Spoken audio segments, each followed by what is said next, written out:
just doing what I'm told. Welcome. Oh my gosh, you guys, happy Tuesday evening. Oh my gosh, evening. I feel like in all time zones, right? In all time zones. Anybody can hear me. I can hear you, Dave. Okay. I can hear you. Yes. Oh my gosh. It's too dark, but they can hear you. You have a red tint and I love it. But no, you guys are all here for the Fire and Ember Book Awards ceremony, announcing the winners. You guys are all going to talk about your books. I have 2 books from my bookshelf that I grabbed. Russell and Bjorn's were made it to my bookshelf. So we're going to be showing their books. You guys are going to be talking about your books, and we're going to make the announcement on who has won the Fire and the emblems and the awards. So you guys, my name is Aimee Ravichandran. If you don't know who I am part of the Fire Book Award team, along with Dina, Rita, and Sandy, and they're all going to talk about themselves here. But I want to thank all of you guys for joining out, hanging, and coming and partying with us and celebrating this evening.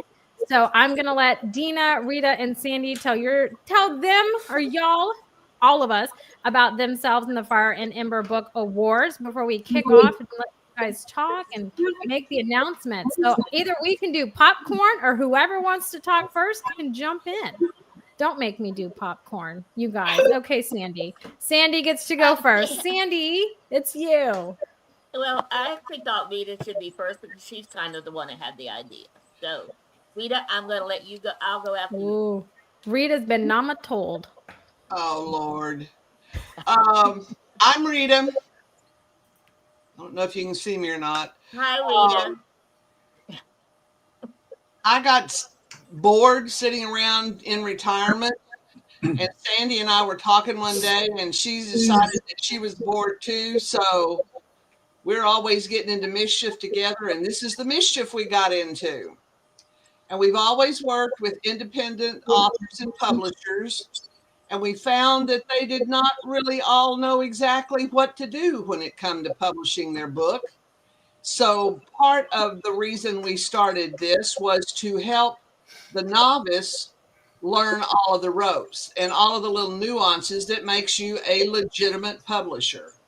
And I have to say, I did some of the judging and went through some of the evaluations, and I had 2 people that actually had all of the information included in their copyright page that was supposed to be there.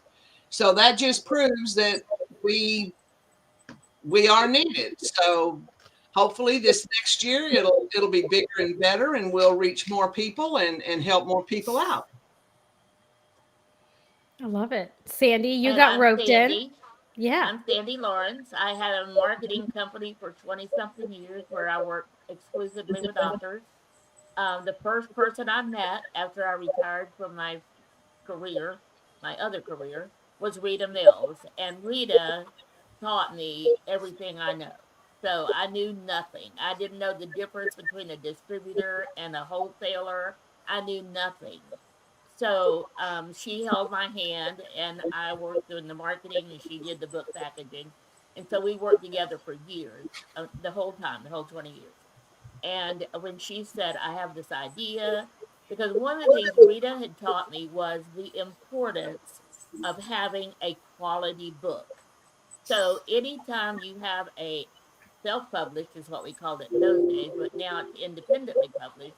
When you have an independently published book and it does not have the same quality as Random House, then you're hurting the whole independent publishing industry.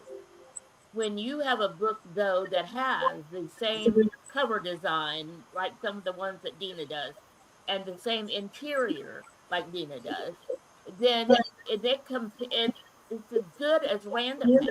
Then we all excel in the quality.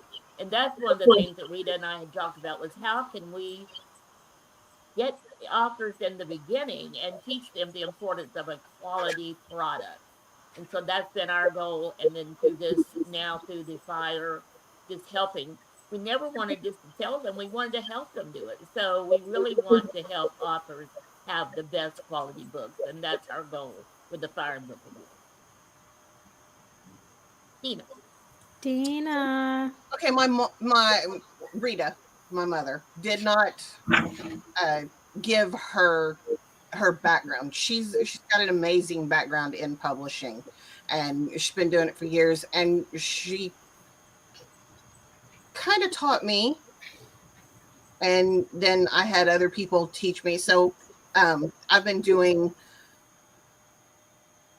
paperback and ebook design for probably 13, 15 years. Yeah, about 15 years. And then took over doing some covers. But I've always worked with indie authors, and I always wanted to make sure that they didn't put out the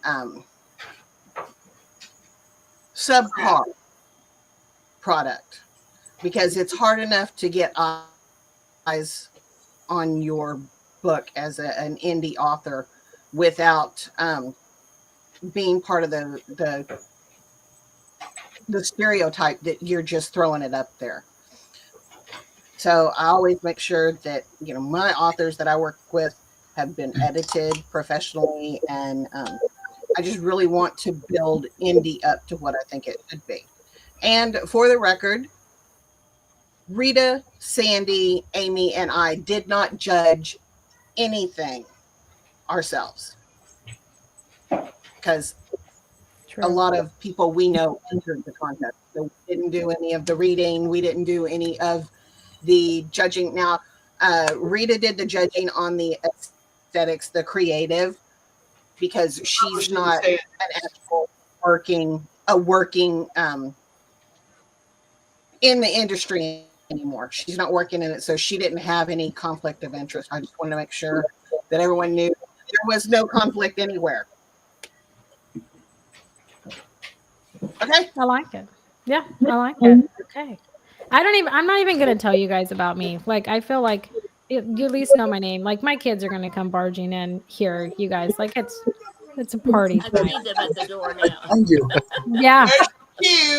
You summoned her. I know. It's, you know, I'm telling you, welcome to 2025 Aimee version. This is just how things roll in my life. No, so some of you guys on here know me. Some of you guys listening, watching probably don't. I'm not going to tell you a whole lot about me, because I really was just a supportive roller member in the FIRE Book Awards. Like Rita and Sandy said, Rita said, this is Rita and Sandy's dream and their baby. And me and Dina just kind of assisted and helped them do it. So, you know, I'm really good at the supportive role. I'm really good at that. So that was my strong suit, I would say, for this whole, you know, awards and everything like that. But yes, I didn't get to judge anybody's books. Most of the books, you know, that were entered, I have read just for fun. So I didn't even give my opinion or anything like that. So, you know, it's just fun times. But I feel like when you work in the book industry, like me and Dina and Rita have and Sandy have, we just enjoy reading. And I always like to say that my sweet spot and happy spot is indie and self-published or small press authors. I feel like, to be completely honest, there's a massive amount of talent there that, you know, doesn't really get shared. So I'm happy that this all came about. And I have read a lot of your guys' books, and they're all fabulous in my eyes. But I'm biased because I love all of you guys. So, you know, it's just this whole thing. But tonight is all about celebrating you guys and celebrating your books, letting you know who has won, letting you guys talk about your book. So, Dina, I don't know how you want to do it, but I think it's time that we kick everybody off of the screen and bring you guys up one at a time and let you guys tell us about your book, your writing journey to getting to that book, and we'll just go from there. How does that sound to everybody? Well, let me ask a question first. Has everyone looked at the 6 finalists for the FIRE and the Embers Awards? I have, yes. Yeah. Okay. Well, Can I we're ask? fixing to show. We're fixing to show everything right now. Can I ask Sandy? Can you hear me? Yes. Yeah, I can too. Sandy, if you can, because I'm in a car, and it's kind of chaotic right now. You have the video I sent you earlier today. I sent it to Aimee, so she has it. Yeah, so if we could just play that for my part, that would be perfect. Okay. Thank Aimee, you. you got it right. Yeah, I was going to forward it to Dina. Dina was pulling graphics, but either way works. I have it. I've got it. Okay, great. Thank you. You're welcome. All right, Dina, are you ready? Okay, so I'm going to take everyone off, and we're going to go. We're going to start with the embers first. So y'all get ready. Bye, So, hold on. everybody.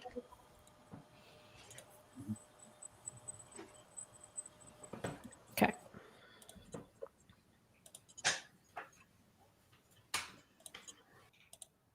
Okay, so first up is and this is in no particular order.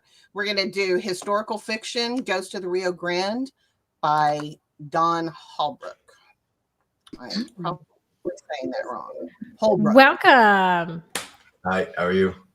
Good. How are you? Good, very good. Oh, man. Don, I loved your book. Thank you. Thank you. Oh, thank you. Yeah, here we go. There's Fabriciano himself right there. Nice. So tell us That's a beautiful about cover. the story. Well, I call it my COVID Western, and if you read the book, you'll know why at the very end. But it was a novel that I came to the idea of when I decided I was bored during COVID, and I decided I wanted to write a Western. And so I had met a man who was the great grandson of the actual person in this historical fiction novel. And he gave me some information about his grandfather, his great grandfather, and told me how he had been wrongly accused of murder of a Texas Ranger. And I was intrigued by the story. And so we started collaborating on it, and it was a lot of fun. There's not very many Tejano heroes in history, period, and unless you go with like Zorro or somebody. So, and my grandfather happened to have rode in that era down with General Pershing when they invaded Mexico to chase Pancho Villa. So this was basically a story that involved both his great grandfather and my grandfather. So that intrigued me, and I decided I wanted to write this. And it was an incredible journey of finding out the real reason why we invaded Mexico and chased Pancho Villa around, and uncovering the plot that the Rangers were involved in back then. Not the same Rangers as they are today, just so you know. They were really a bunch of thugs back then, and they were going around and using political. It was basically the weaponization of the Rangers to confiscate property from the landholders down there, mostly Tejano farmers and ranchers. So he told us, we told that story, and also discovered that the Germans had manipulated the Mexicans to invade America to keep us out of World War I. So it was just a fascinating story. It gave me a chance to look at the history that wasn't printed in our books that we didn't know about, and meet the real people. I traveled down there, met the real people, went and saw the actual locations. Almost all the events that happen in the book are all real. All the people are real, but they didn't all meet. So I had to mesh it together to where Fabriciano, the hero, meets them all. I call it my Forrest Gump, Tejano Forrest Gump story. But it was a great chance to learn and expand the art of storytelling, which I always love to do. I find historical fiction and telling and writing, all my books are usually based on something that really happened or some mystery that really still is around. And I then extrapolate on that and make the reader aware of all these different things, and make it the arc and the prose of the story take you on an exciting journey, and hopefully having a very emotionally rewarding ending. I get lots of great messages from readers. I got one this morning when I woke up that said, "I hate you." And I clicked on it, and I said, "You must have read the book." And the audio book is now out. I don't know if you guys know that, but the audio book won the Sovas Awards in Hollywood for the best audio ensemble cast and everything. So we got congratulations. That's awesome. Thank you. Is that well? And we've been optioned into a movie, so it's really been a book that's taken me on a great journey. But it allowed me to really focus on storytelling and the art of weaving history into fiction, and making a point to bring it to present day so that it relates to present day. Like a lot of the things we see going on the border today were happening back then 100 years ago. So it's just a continuation of today. And I've had a lot of fun with it. The book is based on real people, and I had a lot of fun. And you get to learn a lot about people that maybe a lot of us didn't study in school, because that period of time before World War I was kind of one where we didn't have a lot of coverage. And it was the clash of automobiles and horses and everything. So it's kind of the last of the Western era, and I really loved that. So had a great time with it. It was a great fun. And I'm meeting a lot of really cool people like yourselves because of the book. So I enjoy it. And it's my 26th novel. So I've been writing for about 25 years. So we've got Are they all in historical fiction, or do you pop around in different genres? I'm all over the place. I have everything from Bigfoot and aliens to the Knights Templar to Westerns. And then of course, when I first started writing a long time ago, I wrote nonfiction because I was a professional speaker. So I wrote a lot of books to support my speaking, 20 years of speaking. So I've had a great time. I love writing. I wouldn't say I'm the greatest writer, but I have great editors, and I love that about it. So. And I love telling stories, and everybody who knows me knows I show up and I tell a story. I love it. 26 is very impressive. And the fact that you've popped around everywhere, I always love that. I have respect if you can write continuously, 26 in the same genre. Yes. But being able to kind of pop around and stuff, I feel like keeps it fresh and keeps you kind of motivated in writing. So I love to hear that. I agree, Amy. I mean, I do it on purpose because I make myself get out of my comfort zone. My comfort zone is adventure thrillers, but I'm writing a police thriller about a serial killer right now. I've never done a detective story, but you got to do that. You got to get it. What topic did you speak on, Don? I'm sorry? What topic did you speak on when you were a speaker? I was a motivational speaker, mostly on leading through chaos and how to lead through turbulent times and how to be a good leader. And how to change the course of your economy or your community or your company. So I did about 2,500 professional speeches around the country and the world. I spoke all over the world. So boy, are you in the catbird seat now? Oh, I don't know about that. I predicted the rise of Trump, by the way, and way ahead of him before he actually came out. I said a man that's not going to be connected to politics will rise in power and be very popular. I didn't know it was Trump, but I said somebody like him would come up, and that, of course, got me some notoriety. I'm sure it did. I'm sure. I really didn't see it being Trump. I just said somebody that's not political is going to run. Right. And we're so sick of all the politics, people will vote for him. Yeah. Well, you mentioned that you're doing a detective, murder kind of thriller. And so you should link up with Russell Little, because that's what Russell Little writes in. He's very, very good at that. Yeah. And so you guys should connect for sure, because I read his and they're great. It's based on a real serial killer that actually, it's all my books are always based on something real. So it's about a real pedophile that got off on a technicality and then decides to become a serial killer, and then the detective has to track him down. So, and it happens in Vegas, which is the first time I've written about where I live. So interesting. Oh, wow. Your book may be as successful as Baby Reindeer, because that was a true story and it just won all kind of awards on the I would only hope so. Well, well, now we're going to move. Wait a minute. I got something I want to say. I have met you somewhere, David, or Don. Your name looks familiar. You don't look familiar, but I remember, some of your subjects, but I only wish that my father was still alive, that he could read this particular book about the Rio Grande. He was a spelunker and had all kinds of metal detectors and stuff. And he used to have all kinds of friends down on the border that used to ride with Pancho Villa, stuff like that. And he would have eaten your book. He really would have. Well, Rita, my grandfather told me stories about riding to find Pancho Villa. He rode with Pershing, and in World War I, he was Pershing's personal bodyguard because he was familiar with him. And I found out things about Pancho Villa and what really happened that I know my grandfather never knew when he went to the grave. And I wish I could have told him, Grandpa, this is why you were really down there, because I don't think he ever really knew. Well, also, too, I don't know if you know or not, but your book got the best overall design. Oh, well, thank you. Appreciate that. it's just a mugshot of the real guy. It's really, but it's well done inside and out is what I liked about it. Thank you so much. And Rita, I don't know if you guys know this, but it was meant to be. You're supposed to be reading his journals. That's why there's pictures in there. He was drawing, reading, seeing. So a lot of times people don't get why I put illustrations. And I said, well, it's the discovery of his journal, and you're reading his journal. Yeah, so I got that. I appreciate that. Okay, so next up is Bjorn Leesson. So, Bjorn, come on down, Bjorn. How you doing? Hi, Bjorn. Hi. Welcome. I brought some friends. I brought Ingrid Stone Spreader and Mariel Docker's daughter with me, in case y'all are nice. I love it. You got your posse with you, is what you're telling us. Your gang's all here. Yeah. That's intimidation. I feel intimidated.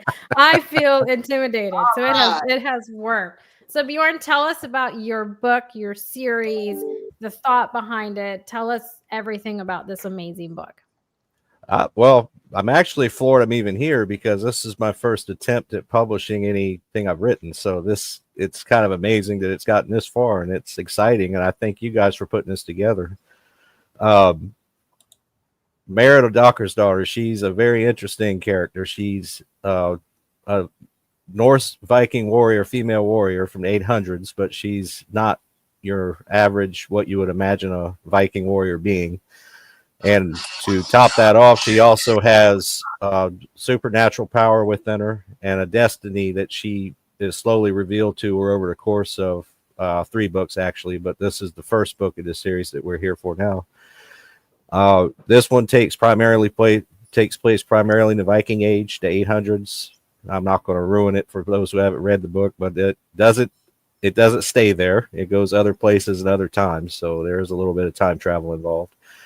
But it's this opening stages of the entire series, which is going to end up being at least 7 books long. So there may be an 8th. I haven't decided yet, but there's at least 7 books coming.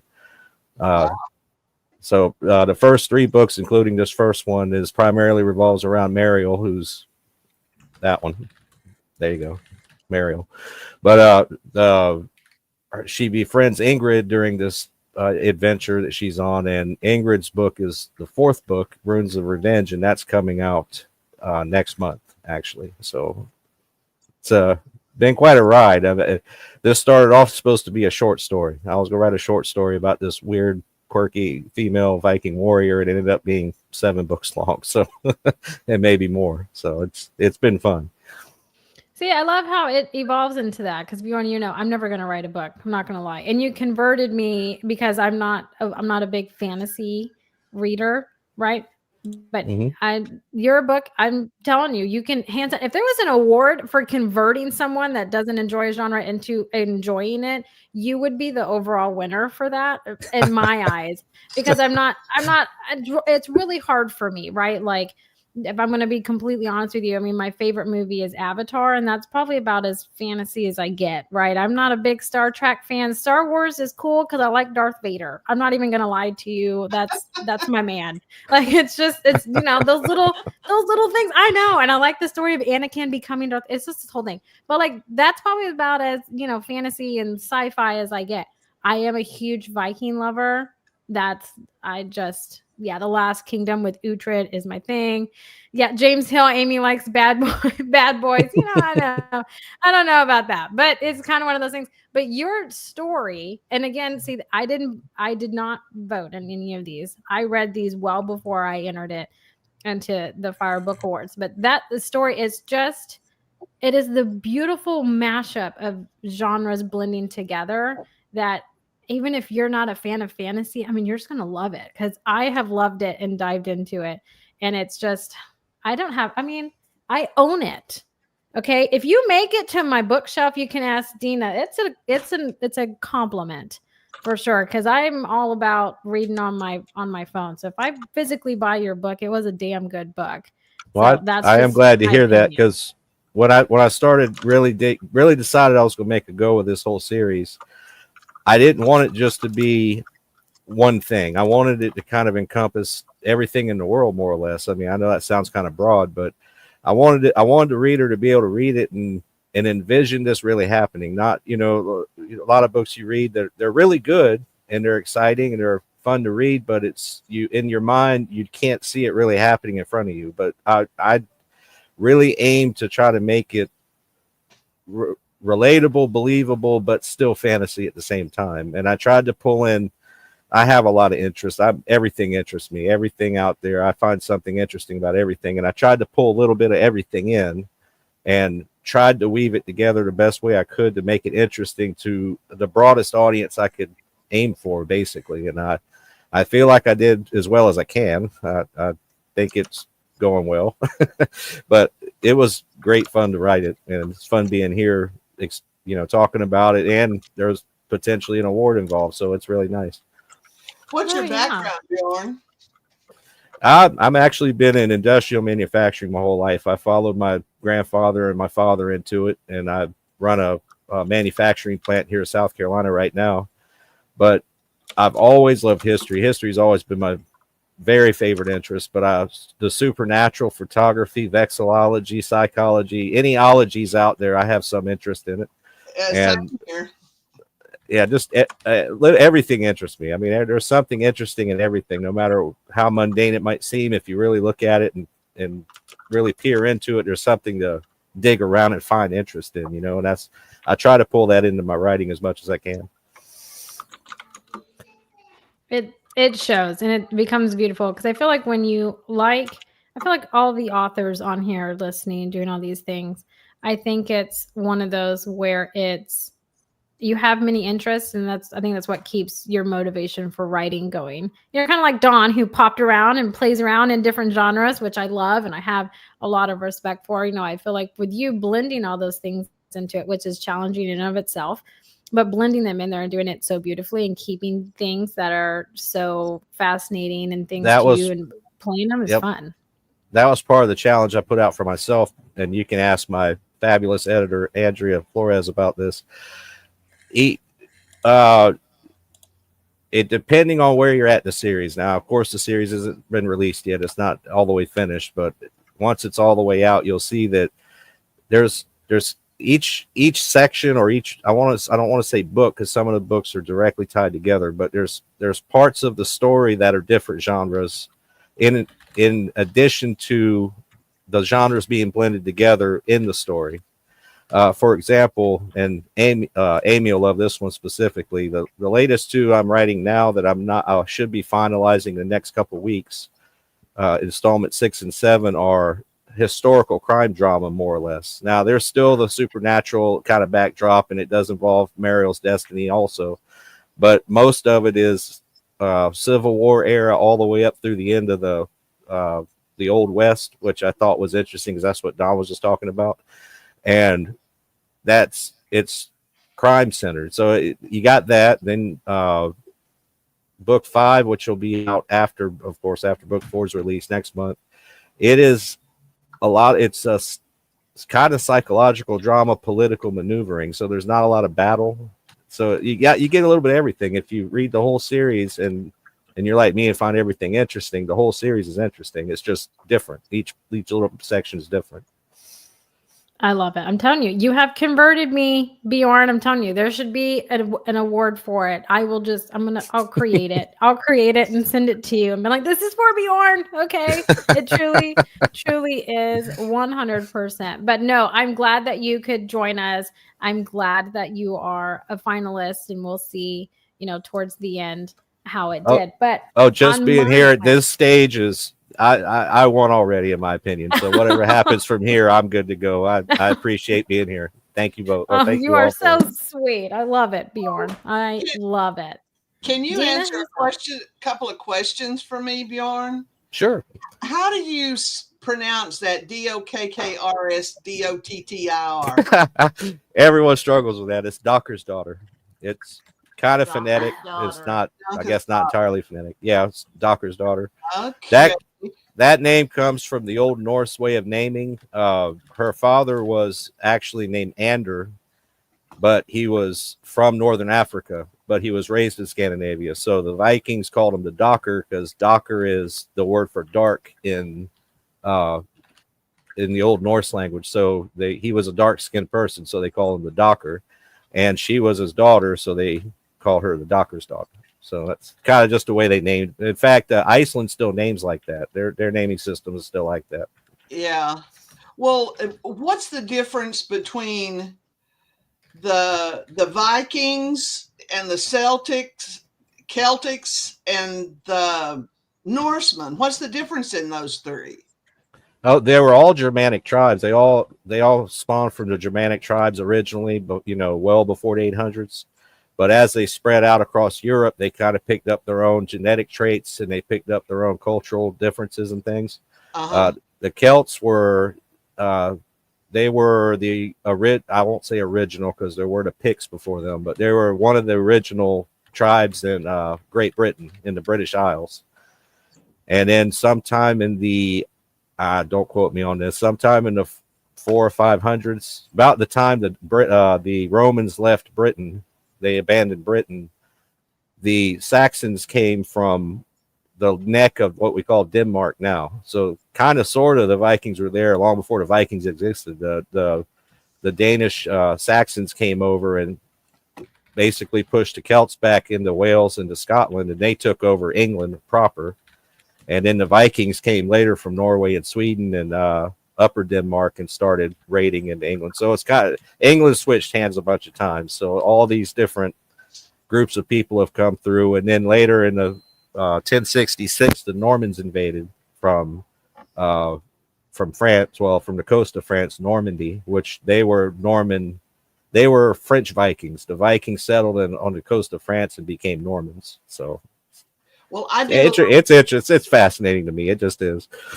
Well, I did a little bit of genealogy research, and we're kin to Queen Boudica. What was she? Yep. She was the Celtic queen when the Romans were still in charge of Great Britain. Yeah. Okay. The Romans were still there. There was, I don't want to go into the whole story, but I know some. I don't want to sound like I know the whole story, but there was some wrong was done to her by the Romans, and she gathered the Celts to overthrow the Romans. And she was nearly successful. She wasn't, but she was nearly. And when you consider how strong the Romans were at the time, that's pretty impressive. Yeah. Well, I have to say, Bjorn, you may not want to sound like you know a lot, but you do. You sound like you know everything. Yeah. And it's all fascinating. Also, too. Go ahead, Sandy. Well, I was just wondering if you've always been interested in all of this, and did you have to do a lot of research for your book, or you just already knew it all? No, actually, it worked out well because a lot of the knowledge I already had, I just threw it together into the book. I did have to poke around and find some things to make sure I was right about when I was putting it in the book. But for generally speaking, most of the base knowledge I already had, just years and years of loving history. I've always, every history, every culture has fascinated me, and I try to learn all I can. I just wish my memory was better. I wish I had more gigabytes upstairs. Well, I'm very impressed with your knowledge because my husband's always been a Norse, fan, and the Vikings, and all of our equipment is named after somebody. So I'm just very impressed. So that was good. Well, I'm a little biased because my ancestry is Norse, so a lot of Norwegians and Swedish. Yeah, you might have a little link there somewhere. Oh yeah. Most of my ancestry is Scandinavian. Also, your cover got the best cover design for fiction, if you didn't know. Oh, yeah, that would be Miss Dina. She is a wizard with covers. I am thrilled beyond belief with all the covers of the book so far. And I keep threatening her with this every time, but 6 and 7 are going to be a challenge. Get ready. And she did not know they were my covers before the judging. Yeah. No, book 1 is awesome. I mean, they're all awesome, but book 1 is specifically awesome. I think I do like book 5 the best, though, out of the cover designs. That's just my opinion. I feel like in each one they get stronger in each one. I feel like like they just pop more, and I love it. Well, Bjorn, you got to hang around to see the final winners. Who the grand prize winners are. Yeah, that Dina and them are going to announce. So, Dina, who's next up on our list? Okay, now next should actually be Marc Liebman. He wrote a book called Insidious Dragon. Let me find it, and I will show his beautiful, amazing cover.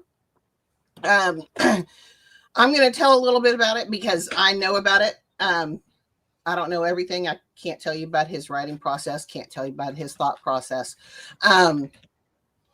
This book is like the fourth or the fifth book in his Derek Almer series.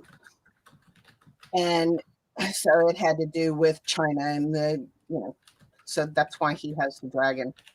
But I wish he would have been able to make it tonight because he's a really good author to have. So, and then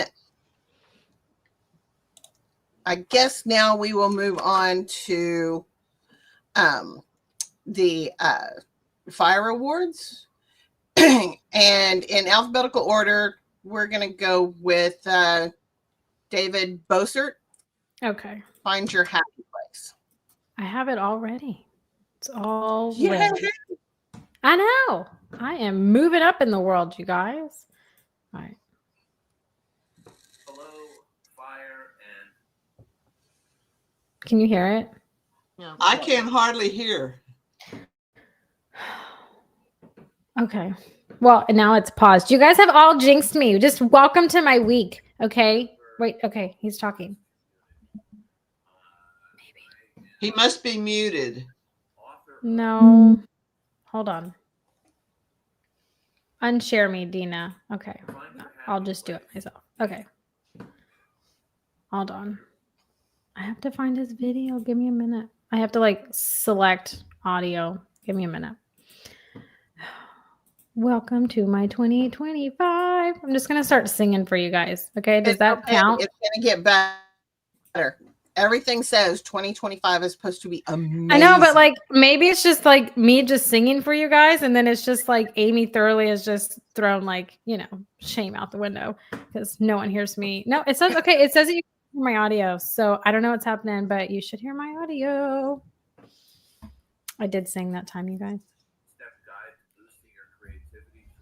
I'm going to move my mic. And I want to say I'm traveling. I don't know what to tell you guys. I'm going to try and make it onto the live call. But if I don't, I wanted to just say how honored I was that my book got It froze. a gold medal in the psychology category, and that I've made it to the final. I don't know what to tell you. I have it where it shares my audio. I'm truly honored to be a part of this community and this award ceremony. And I want to wish the other nominees all the best. And either way, we're all winners because we made it to the finals and our books are gold medal winners. So thank you all very much for that. I would tell you all that I never thought that this was a book I was going to write. And the fact that it has gotten the recognition that it has really had a profound impact on me and has made me want to potentially write a couple of other books in a series of Find Your Happy Place books. So that's a great thing. And I would just tell anybody who's watching, step out of your comfort zone and do something you haven't done before. Even though I've written more than a dozen books, this was a particular book that was very personal to me. And I'm thrilled that it has had an impact on a lot of people so far. So with that, I would say best and best to everybody for a very happy and prosperous 2025. And thank you for the honor of becoming one of the finalists in the grand prize. Everything is there. I figured it out. It was on my bottom speaker. Did you guys hear it towards the end? Yeah, we did. Okay, We good. absolutely did. I figured it out. Okay, I figured it out. It was coming from my computer. Okay, I figured it out. David, are you still on? I'm Dave here. is on. What else do you write? What are your other books about? Well, I've written over a dozen books. Most of them are Disney related because I worked for the Walt Disney Company for over 33 years. And so each one of those books is specific about some, a film or something to do with the Walt Disney Company, either at the parks or animation wise. Aha, interesting.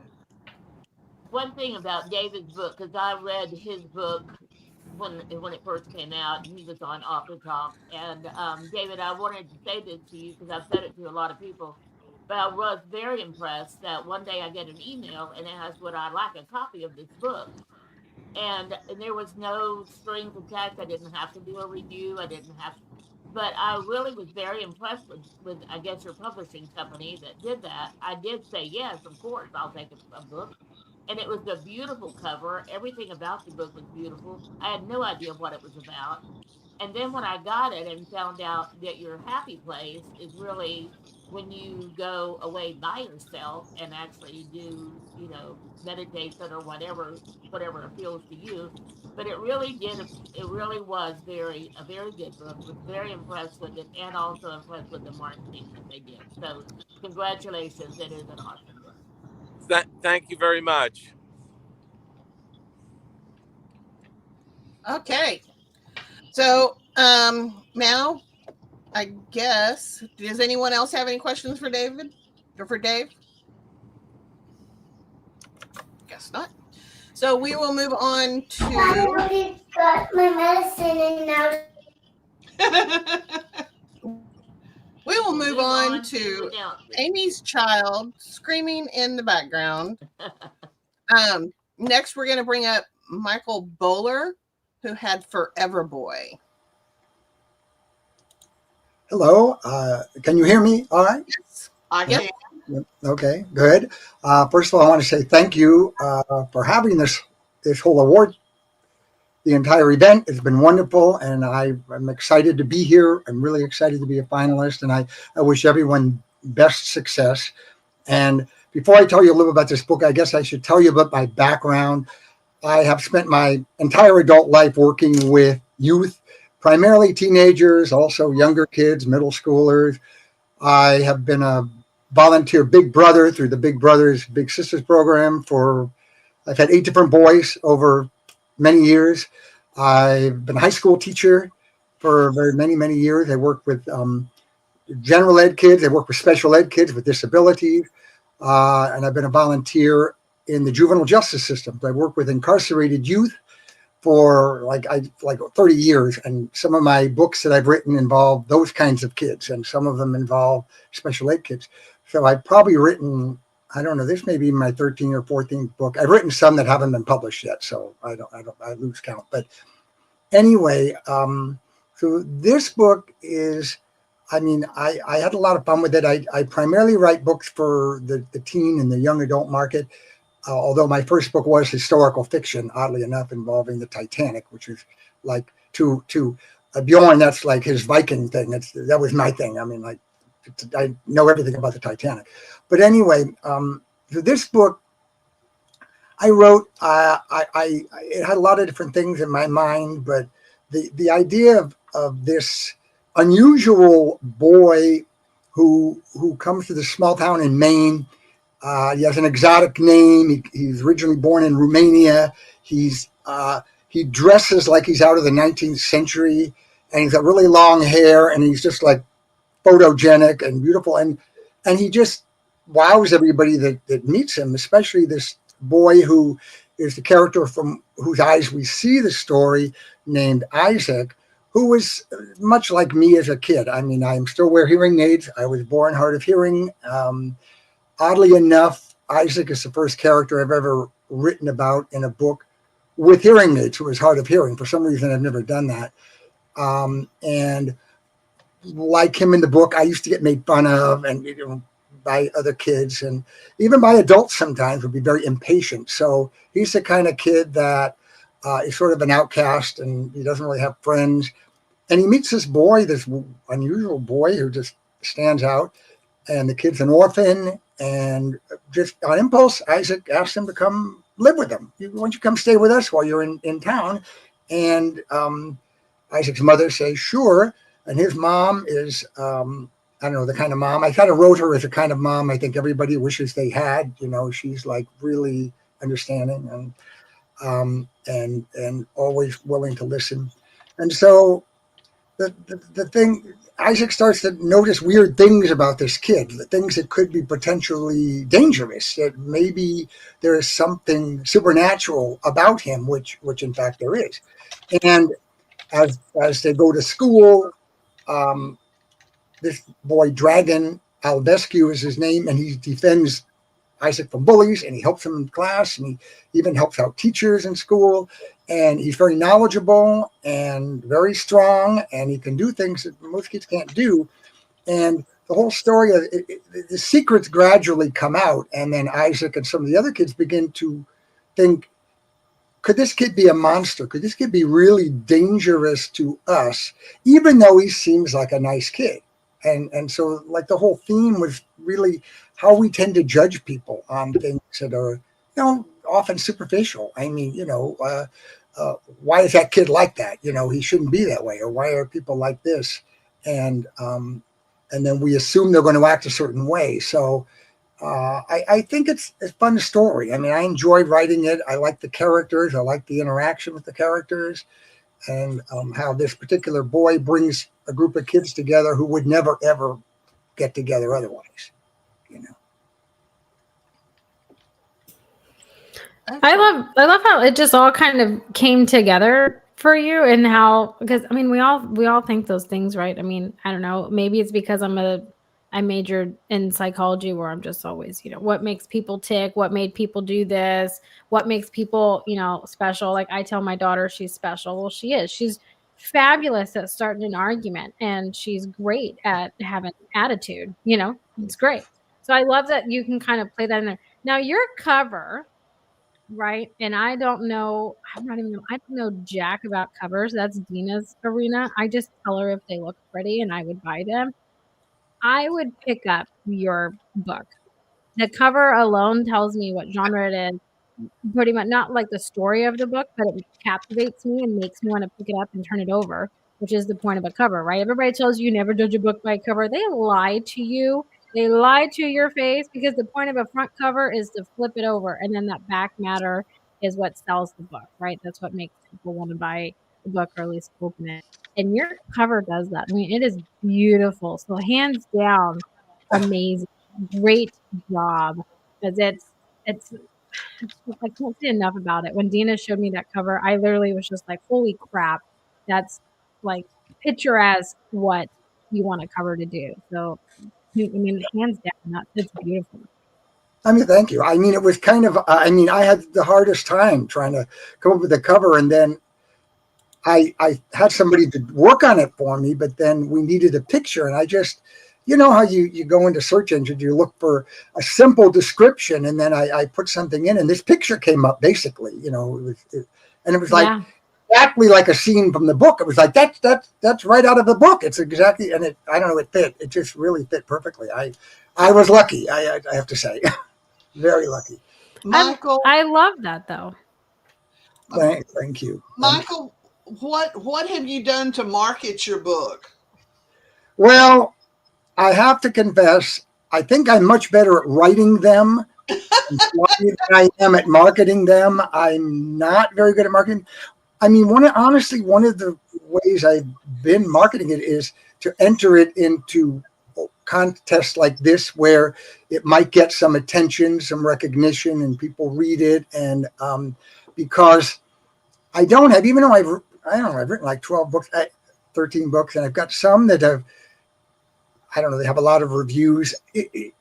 I don't feel like I'm well known. I'm not very well known and it's hard. I find it difficult to market books for teenagers. I mean, they're aimed at teenagers, but teenagers, they don't they're not looking for books in social media, and they're not, and they don't go shopping usually on Amazon for books or things like that. And I don't have them in bookstores, so it is difficult. I mean, it really is difficult. Where are you located?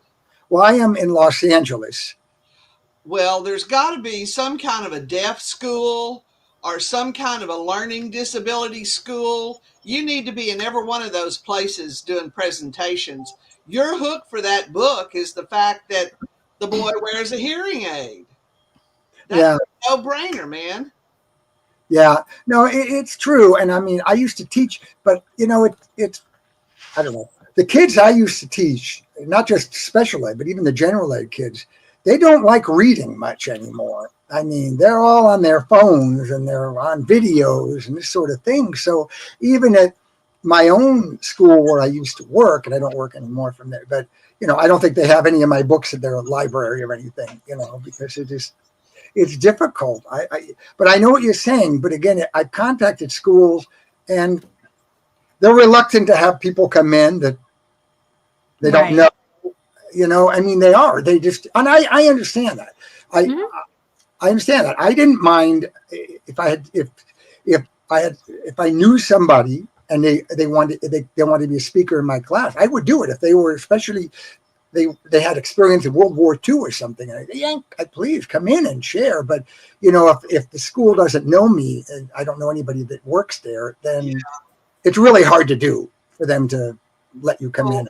I used to produce a lot of children's books and work with a lot of children's authors in the SCBWI, the Society of Children's Book Writers and Illustrators. And they all produced books and approached the schools and would go in and do an artistic presentation, read their book, and sell books at the back of the room. And they got paid to do it.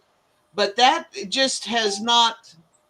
There's not any money in the school systems anymore, No, I know. to do that sort of thing. But if you volunteered to do it, and you don't want any money from them, and you have your books there, they might go for it. I mean, I have volunteered. I did one school, but that was up in San Francisco because I had a friend that was a teacher up there, and I did speak to some kids in the library. And that's where you start with somebody you know. Rita's absolutely right. Once you know somebody, you get into that school, you do a good job, you have the kids talking, and so they have friends or they have parents that have. So really, the school, the library, the Parent Teachers Association, any of those, and you're absolutely right. It is not easy. You don't just make one call and all of a sudden the doors swing wide open. Yeah. But if you keep on with the calls and keep on with getting one here and one there, and then maybe you give away a book to somebody that doesn't have the money for it, just something you can get some publicity around. So I do it all the time. Yeah, I give books away if they just why not? I mean, this is set in Maine, this particular story, so I know some a friend of mine in Maine wondered how he could get copies for his two daughters, and I just said, I'll mail them to you. Just let me know, where you, because I know and most authors are good about that. About their school, with their friends, and then Well, stay in touch with us, Michael, because Sandy and I intend to do lessons or classes about self-publishing, and one of the things she and I love to do is brainstorm the marketing of a book, and I'm sure we'll be having some classes about that as well. So stay in touch with everybody. I will. Please let me know if that comes up. I'd love to attend. I would definitely. And Michael, one of the things we're doing as we get ready for the 2025 FIRE Book Awards is we are going to be offering some incentives or doing some different programs. So stay tuned. You'll be on the email list, I'm sure, and so we'll be in touch with you. But like Rita said, we do want to do with Dina talking about the graphics and the design, and Aimee talking about the publishing. We really want to do some master classes so we can really help the independent author, help you win, awards like this. And other awards. There's a lot of other awards too that you could, and that's getting an award is one of the best ways to start your publicity. So whatever ranking you turn out to be in this whole FIRE Awards, make sure you get some publicity, and I'll be glad to help you with a press release, anything. So we Okay, really do want to help you guys get to be sell more books. great. Thank you very much, Sandy. Thank you, all of you. It's a pleasure to be here. Okay. I love it. Next up is going to be Russell. Good evening. Russell, 2025 has welcome. been great for me. I've got a new dog. I named her Rita. I'm having a great year. Russell, I was going to ask you how your new bitch was, but I was afraid it might be offensive. Well, my wife would have been very disturbed. No, she's beautiful. Your new puppy My is wife? beautiful. No, What well, your kind of wife puppy is it, too. Russell? Don't put me in a trap, Russell. They're both beautiful. Well, I don't even know his wife. I'm talking about his new dog, y'all. My dog is in school at the boarding school at the trainers right now. Aha. Russell, is your dog a Chihuahua? I would rather slip my wrist than have a Chihuahua. Thank you. Thank you. Oh, now you all hush. No, he has a beautiful. Did you give your golden daughter dog. her medicine? That's what I want to know, Aimee. Yes, because I just drugged my kid. That's just she lives on. No, she's Give fine. him a little Dimetap and put him to bed.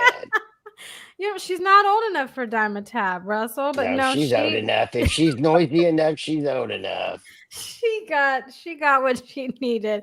Russell, tell us about your amazing book, Murder by Storm. It is book 2. Book 1 was Murder for me, and I had the honor of publishing this book. So I want you to tell everybody about it, how the story came about. Let us know what it is.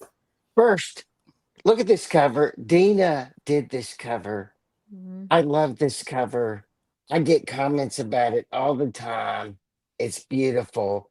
This is about the ongoing war between a know-it-all, nosy, won't give up detective that's kind of an oddball, chasing a psychopath woman that's always 2 moves in front of him in the chessboard.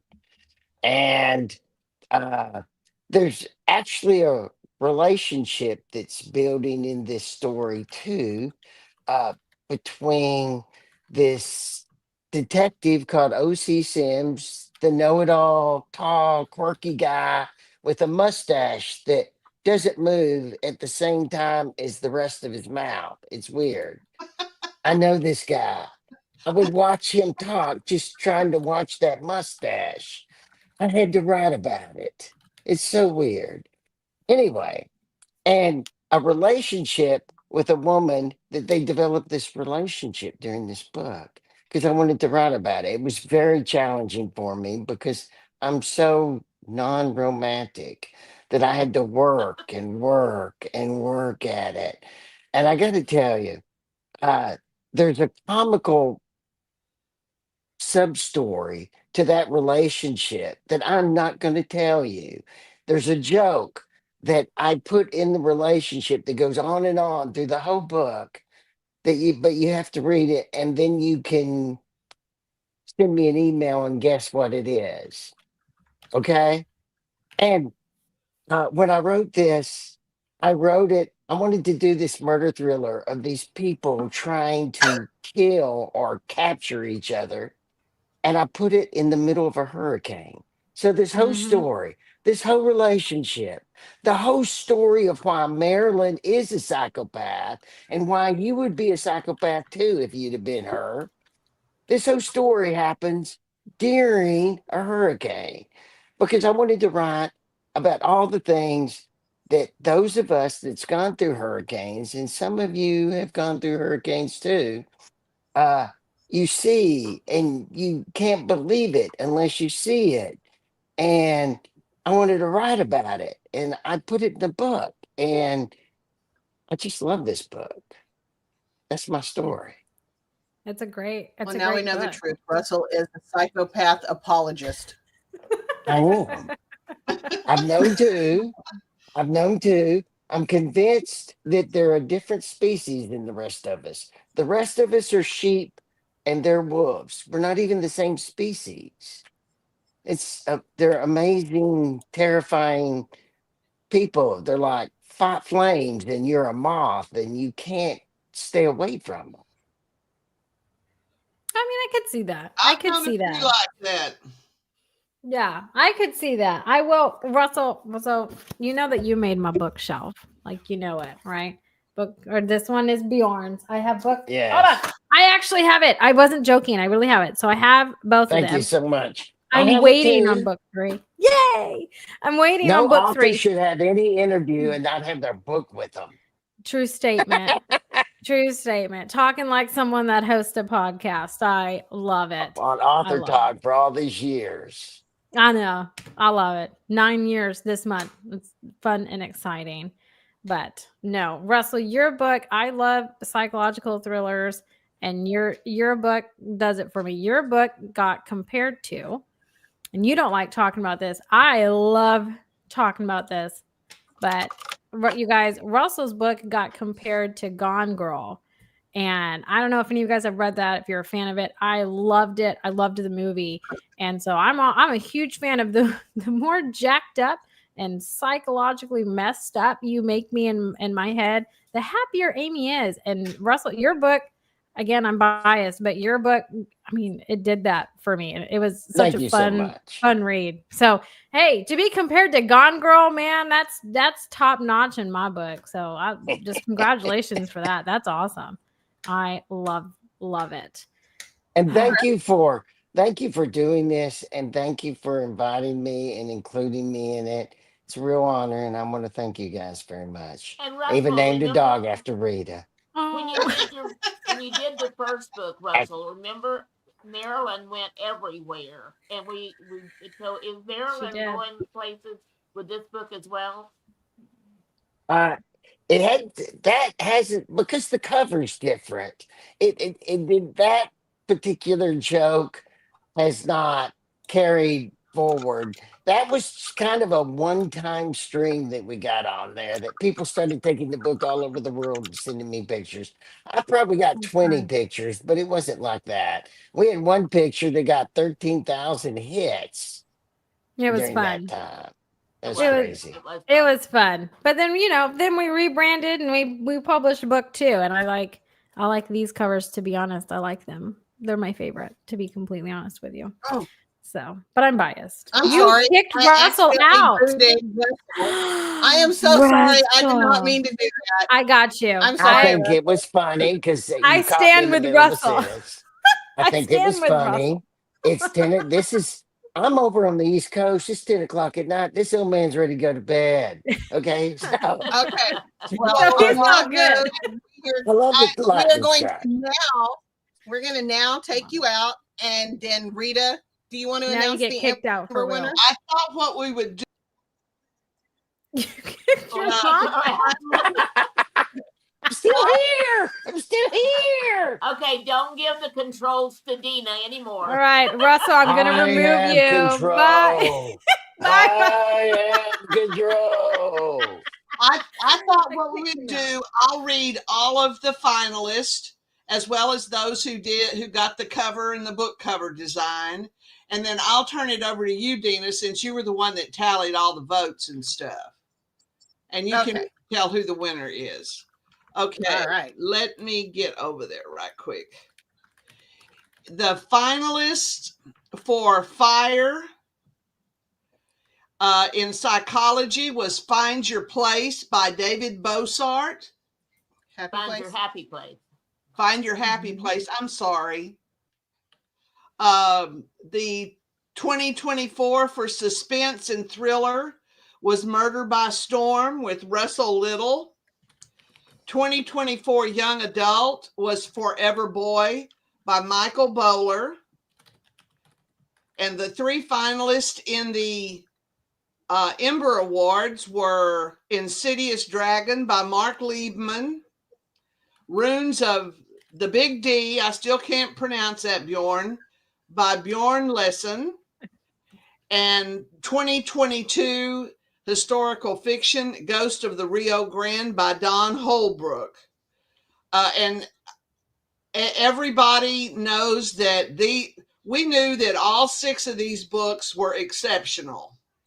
And we set out to set this competition up as letting the people who read pick the winners.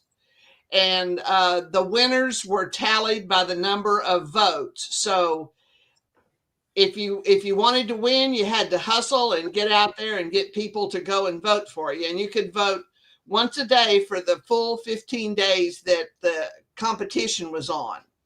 In the honorable mention for design, for the best overall fiction book design, was Ghost of the Rio Grande by Don Holbrook.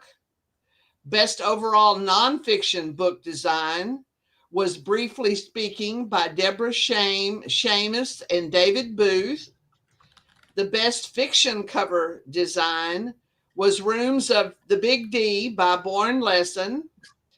Best nonfiction cover design, Light Come Out of the Closet by Roger Leslie. Now, Dina, you want to announce the 2 winners? We have one winner for the 2024. Well, wait, are you gonna just like bring them up on stage and then announce the winners, or how? Bring them up. Yeah, we can. Whatever how y'all want to handle it. Okay. Okay, so for the winner for the Ember was Runes of Duck's Daughter.